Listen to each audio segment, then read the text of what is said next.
I'm sorry? I want to talk to Mom first, though. Oh, really? An 8th grader says he doesn't want to go to college. What do you do?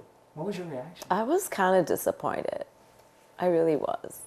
I wanted him now? to go to college because I feel it was important. The education nowadays, you know, and as a backup, just in case golf didn't work out, I felt you always have to have a backup. Education. Who homeschooled him? Well, he did online schooling from a private school, which was based out of, I think it was Pennsylvania, right? Pennsylvania? It's somewhere there. Yes, mostly international teachers would teach him and come back, so we didn't get so heavily involved, but we would oversee it. But yeah, He got all what he needed. I mean, he did. was getting what he needed. Had no interest at all, though. He didn't. No. Focused. Always from the start, golf. 100%. Since he went to elementary school here, we could walk there. What's the name of the elementary school? Jones Dairy. Jones Dairy. Okay. So What is he your was name? all around year school. Yep. And so when you have 3 weeks off, all he did was go to the golf course every day. And then 8 weeks on, he'd finish his schoolwork in school, come home. He would actually wear his golf stuff to school and then come home and just go straight to the course. That was his schedule every day. Did you ever try to talk him out of it? No. We're a golfing family, like his side of the family, they're all golfers. Yeah. No, he loved it so much. Like, it actually started from my daughter, who played golf first, and then he used to follow and come to the course and watch her. And then he would be like bringing his plastic clubs and just swinging on the course while she was playing. And then he would always ask, when is it my turn? I want to play golf. So that's how it started. He's getting his turn now. You were dad coach from the start for both. Yes, yeah, definitely with Rhea. Like, she was as good as he was. The thing, I learned a lot from her about what to do, like what not to do. Like with her, I wish I got a real qualified coach in the beginning. I wish I would have started her a little bit later. Like, she started very young, like 7 or 8 years old. I wish I started later, because when it came down to it, she burned out. Okay. You know, so I learned a lot with her, how to be a parent of an athlete, what are the goals, how much travel, downtime. Like, I learned a lot. Like, I wish I could have done her journey a little bit different, but she was still good enough to qualify and get scholarship for golf at Queen's University up in Charlotte. So, and then after she did that, she got a degree, and she was good to go. Yeah. But he started early. He started Earlier, you could argue. Earlier than her. Yeah, it was just not his time. You know, I remember like his first tournament, he was, I think it was, we were in California, Los Angeles, and his very first tournament, it's a very small course for 8-year-olds and 9-year-olds. And I remember we going up this hill on a par 3, it's a downhill par 3. But we had to wait his turn before he could tee off because there was 2 people on the green. And all I remember is he got his club out. I don't know what club it is. I don't know, it's a long time ago. He would put a tee in there because there was this rabbit going back and forth. And he would pretend it's a gun and like start shooting at this rabbit. He was that young, you know. So at that moment, I know, like, there's something here, I knew there's something here at a young of age. Yeah, kind of how it started. Could have been a hunter, could have been a golfer, you know. He loved it. He just loved it. Yeah, that's where it started. I mean, there's no blueprint for this type of thing, though, you know? There isn't. There is now. We didn't really. Did you make a blueprint? In my head. Yeah. He did. Sonny Sonny did. What's did. that look like? I mean, how do you pass that on to somebody else? You just share the experiences. Yeah. You know how we did it, and then just share it. I guess there's like, no rules right. or anything like that. Right. But one thing I would say is when the kids play bad, don't just let them know that they did the best they could. And they tried so hard, and we were so proud of them. Don't be negative on them, because that's when the pressure is there, and then that's when they don't want to play anymore. And that's when they're going to resent golf and have other thoughts in their heads. So we see that in lots of sports. Right. Many different sports. Right. Kids that age, parents that we've age. seen it all. we've seen It's it harsh. on the course. Yeah. And we never did that with Shay. Yeah, we never would did be that with like, Shay. I'd see parents, because their son or daughter hit the ball in the water or didn't execute the shot, where the parent would just walk off the bag as a caddy. Or after the round, we would see parents like kick the golf bag in front of their kid, you know? And so for us, we're not going down that road. It's quite a message. It's not fun. As a parent, no. Especially when these kids get older, they remember. And look, college coaches come to watch the kid if they want to get them into their college, but they actually don't look at the player. They look at the parents and how involved they are. And I've seen great players, great golfer players, whether they're 15 or 16 or whatever it was. Great, but we knew the parents are going to ruin this thing for this child, and they didn't get accepted into college, and they were done. Yeah. Whether it's D1, D2, D3, it doesn't matter. It's like we've taught our kids, like, I don't care how much money you make or what you have. I don't look at that, or your wins. I said, that does not define who you are. Your character does. And that's what been instilled in Shay. So if you look at Akshay, how dominant he is in golf on social media, you don't hear many bad things about him. You know, you just, like, people embrace him. And they support him. Thousands, or millions of people, I don't know how many, all over the world. You know, because he represents good. And he's very open. He's open about mental health. He's open about, you know, how he wins or he loses. Like, he's just so transparent. He's organic. And that was one of the goals before I turned him pro, when we were trying to find an agent to represent him, that I want him to be the most organic player that's ever gone on PGA Tour, pure. But it took us years to develop that with him. We would talk for a lot on drives to tournaments or on the planes or whatever. Then your character matters, you know? It's also a continuing process. It's never really over. But and it gets harder. I mean, it's hard, Yeah. you know, just to maintain that, you know, because again, all the eyes are all on him. Yeah. Like, he moves the needle, as they say. All that comes with, as you worry, as you know, as that pressure mounts. I don't worry anymore. I think he's in good hands. He has a great team around him. We did. So no, I don't. I just want him to have a good time and focus, and it's like a job, right? He goes to work, so that's what we want for him to succeed. Like, an example of that is 3 weeks ago after Augusta, he came back, and he'll come over and we'll chat. Like dad and son, we'll just talk. And one of the interviews he does at the Masters, he talks about his mental health and how he talked to his mental coach or therapist after a round or before the round. And I asked him, I said, why do you, because I wanted the answer, I said, why do you talk to your coach? Is that something that's bothering you or something like that? Again, we're parents, we're concerned. Not worried, concerned.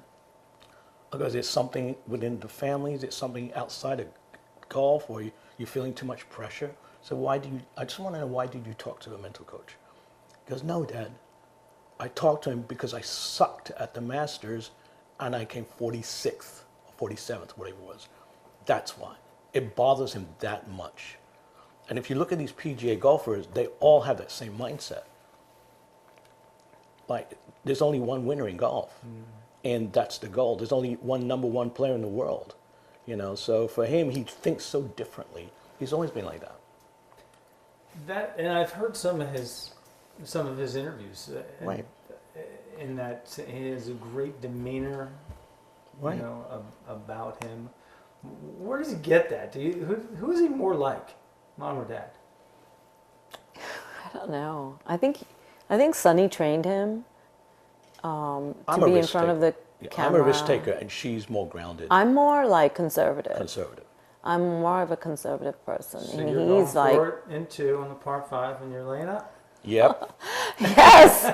And the funny story is a couple of times when he used to, and he remembers this, when he used to play the par 5s, he used to remember in his head, oh my God, Mom told me to lay up because there's water on the right. And when I watched him a couple of times, the ball, when he went for it, it went in the water. So I told Shay, I said, Shay, you probably need to lay up on this hole. So he always had that in mind. It was a joke at the end of the day, but Right. he'd be like, your mom said lay up. And on this shoulder, Dad's saying, go. Dad is like, go for it. No, I wouldn't say go for it. I said, It depends. Do what got you here. Yeah. What got you here? That you will pull up an incredible shot like Tiger does or whoever. And if you see it and you feel it, go for it. Like, whatever you want to do, just keep going for it. Some people who don't know him would think this is a meteoric rise. You know, he's 22. What he did early on in his career, and he's at this point a PGA Tour winner. It wasn't a meteoric rise to you. You saw this coming a long 100%. way, long way off. 100%. I think we did see it coming, but I don't think we expected when he won the first tournament in Corn Ferry in Bahamas. That was, I was like, I didn't expect that, honestly, because he didn't have a caddy at that time because the caddy had was not well, and so he scrambled to look for a caddy. I remember. Sorry, I have to say this, but I remember he asked his dad, Dad, will you caddy me? And Dad goes, oh, I can't. I know, I won't caddy. And then he looked at Presley, and Presley goes, sure, I'll caddy. And she knew nothing about golf. And there they were. They won the tournament. So I didn't expect it at that time. Like, it was a shocker. But you didn't put those pressures on him. No. No, we never did. No. We never once said you have to, like, or you. No. I was like, kind of like when he was younger. Like, I always get this question, like, when did you know that he's special? And I remember it was the Donald Ross Jr. tournament in Pinehurst. I think he was 11 years old at that time. And it came to be a one-day tournament because it got rained out for the second day or whatever, something like that. And I was looking at the scoreboard, and all the scores were like 78. Oh, not 70. Was like 42 or 50 or whatever, really high scores. And on top of that leaderboard was Akshay, and he was like two or three under on a very bad course. And I knew this kid is something. So we kept going from there. Like, and then I went to another tournament, and then and now everyone's chasing him, and he's going up the rankings at such a young age. But for me, what made me decide that we got a shot of going pro is for me, the bar was not how good he played or well he played. It was history. How many times he's in the history books. The Joe Chavez Invitational, he was 11, and he was the youngest person ever to get in there. The North Carolina Junior match play, he was the youngest person to get into match play. Then you can talk about the Walker Cup, youngest person ever to do that. The Junior PGA, he won it back to back. The youngest person, or the lowest scorer. Yeah, no one's ever done it, you know. And he just something. He keeps like that bar is high to be in the history books of anything. So, had he not done that, then I probably would have recommended push him hard to go to college. But he just kept he kept raising these things, and some of the shots that he would play as a junior golfer or amateur golfer were just how do you even do that type of thing? And I was there for every single one of them. You know, how has he changed from then to now? He's the same. For me, he's the same. In which way? Like in his Personality, demeanor, or- I mean, it doesn't sound like his drive has changed. It doesn't sound like his goals have changed because he's. No, he wants to be up there. He wants to win majors and be the #1 player one day. That's his goal. He's going to do it. But he's the same kid. I mean, he's older now. He's Yeah. different, you know. You let him go out of the house, he couldn't rent a car or book a hotel room. Right. Because we've traveled with him so much, so he has that experience of, I think, his dad, what to do, what not to do, how to go about things. Yeah, we did it He all. learned from his dad. Everything is about teaching. We'd drive here. If we can't get a hotel, we can't check in till the next day. We'll sleep in the minivan for a night. I taught him that. I taught him how to travel, how to pack, how to check in at the airport. You know, we just so many things that I said, this is what it's going to be like. So for me, it's a test of him. Like, how strong is he? How strong-willed is he to do that? Because that's going to be your journey. That's going to be your life. And so now it's not hard for him to do Yeah. that. So you can't get a rental car and you got to get a U-Haul. Go get, like, that's, he didn't ask us to do that. It's just something that we did that when he was little. We didn't tell him to get the U-Haul. It was them when Presley and himself, they were traveling and they couldn't rent the car, and then they thought, oh my God, U-Haul? Yes. So that's how it happened. They didn't even bother us, right? Did he call you? No. He didn't even call us. He just, How would you explain the journey to your friends? my friends have actually seen, some of them have actually seen this journey together. Because I would always like say, oh, I gotta go, you know, we're going to this tournament. And so they've been so supportive and they're so proud of him, and they love Shay because a lot of them have met him already. And I was born and raised in Hong Kong, so he has so many of my friends who play golf support him. They always message me, oh my God, he's up on the leaderboard, or so he has a lot of support from my friends. Yes. That journey, though, the ones who know about it, some who don't know about it, how do you explain that, what it's been? I mean, is there, does anything surprise you that he's done? That's a good question. Surprised me. Just how he's taken responsibility. Like, he goes, Mom, Dad, I just want you to be Mom and Dad. I want to handle my business. I want to handle my success. I want to make my decisions. And in the beginning, I was like, whoa, I don't know about this, right? But the plan was always to put a good team of bankers around him, sports agents, attorneys.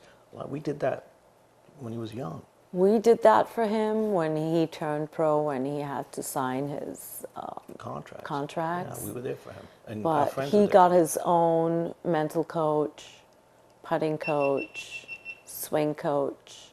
Swing coach, you helped him, right? So not to And his short game coach. He did it all on his own. So that's surprising that he did it at such a young age. For me, that's impressive. Surprising, but it also sounds like it could be the thing that you're most proud of. Yes. We're proud of him 100%. so much. 100%. We're proud of both the children, actually. Yeah. I shouldn't just say him, but he wouldn't be where he is if it wasn't for my daughter. Right. So I would just say it like, Right. yeah, they're a great team. Yeah, package deal. The whole thing. What about the Indian culture, family? I heard Akshay in an interview say that, family is all in. If any one of us is down, the rest of us are getting that person back. Right. He has such a good support system from the family, from his side and my side too. Always watching him, always checking on him, always making sure he's doing well.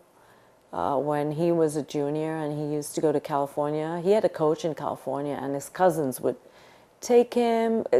We're just so close. They all came to the Masters. They all came to the U.S. Open a couple of years ago. We have a really good family, like a good foundation. Culture. We're culturally, we're very close. It's different. Yeah. What's your bedroom story? I've been waiting for this to come out. Yeah, so yeah, she's heard it a million times. So I've said it quite a few times. So, and he'll tell you. But one day, I think she was out of town, and I was sleeping, and Shay had the tendency to sleepwalk. So we used to kind of be a little bit alert since he's walked and he might fall down the stairs or whatever. But one day he comes into the bedroom, and he wakes me up. He goes, Dad. And I was like, oh my God, he's sleepwalking, whatever. I go, Shay, what is it? He goes, Dad, I have a question. It's like 2 in the morning, or whatever time it was. I think it was 11 or 12 years old. I go, Shay, question, you got to be at school tomorrow. Mom's not here, we're going to wake up early. He goes, yeah, but I have a question. I go, okay, what is the question? He goes, what does it take to be the best player in the world? Now, I'm talking to an 11-year-old, and that's a complicated answer. So I said, well, Start with a good night's sleep? No, I did say, I had to think about it. I really had to think about it. So I just remember, say, Shay, look, I'll tell you in the morning, and I'll tell you what I'll give you the answer. So but at night, I was thinking about what is a simple way for him to understand how to get where he wants to go. Not a complicated way. So in the morning, we were eating cereal or whatever. I think I'm eating scrambled eggs or whatever. And he goes, Dad. I go, yeah. He goes, well, what's the answer? I goes, okay. To be the best player in the world, you need to be the first one to the golf course, and you need to be the last one to leave. If you do that every day, you will be on the PGA Tour and the #1 player in the world.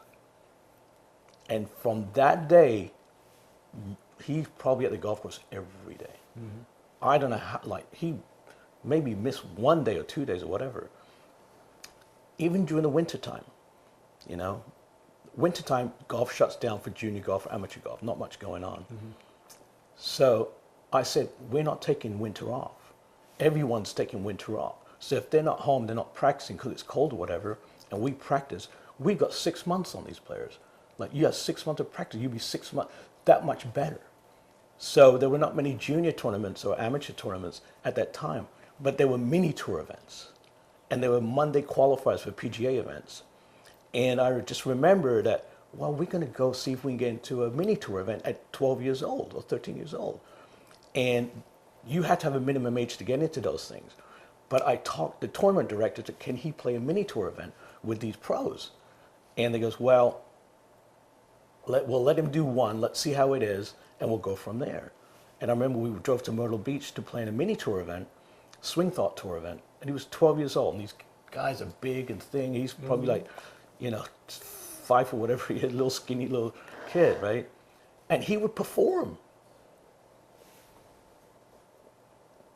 Or we'd go to a Monday qualifier for a PGA event at 13. We'd go for the waste management, or we'll go for the Wyndham, or we'd go for so many of them we did at such a young age. He didn't think twice about it. It didn't affect him. My deal with him was, I don't care how you do it, but don't finish last.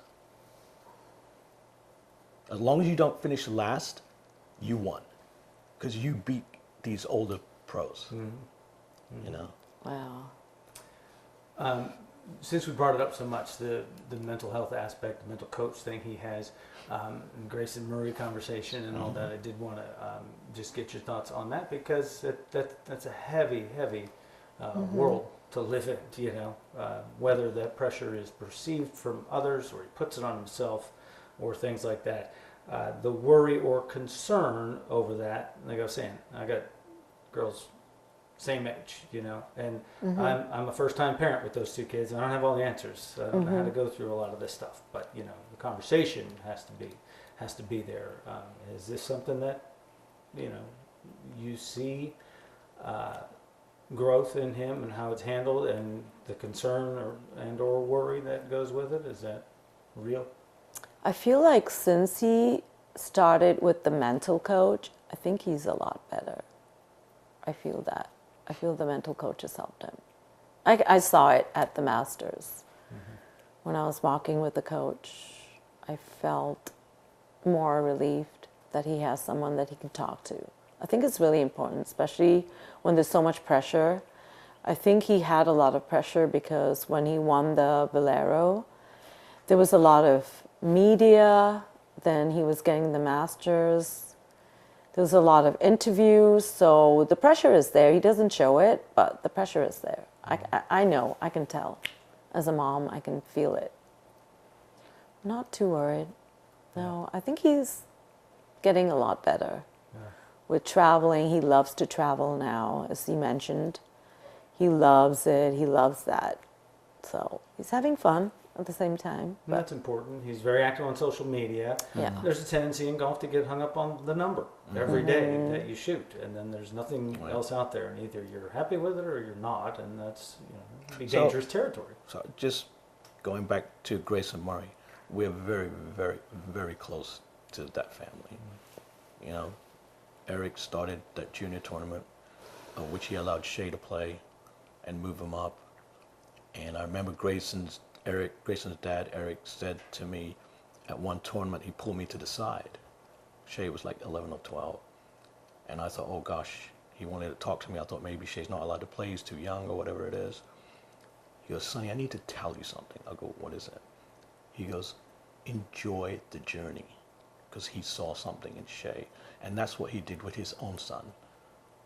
That he loved his son, Grayson. What a great man he was. Did he have flaws? Yeah, we all have flaws. But he didn't keep it inside. But it's a battle, right? You battle addiction, you battle depression, you mental health. But you got to put a good team around that person. And I'll say for other parents of athletes, a hug goes a long way. Mm-hmm. And you ask the question, why do you talk about it? Why do you talk to your mental coach? And these are things that you have to talk about. Right.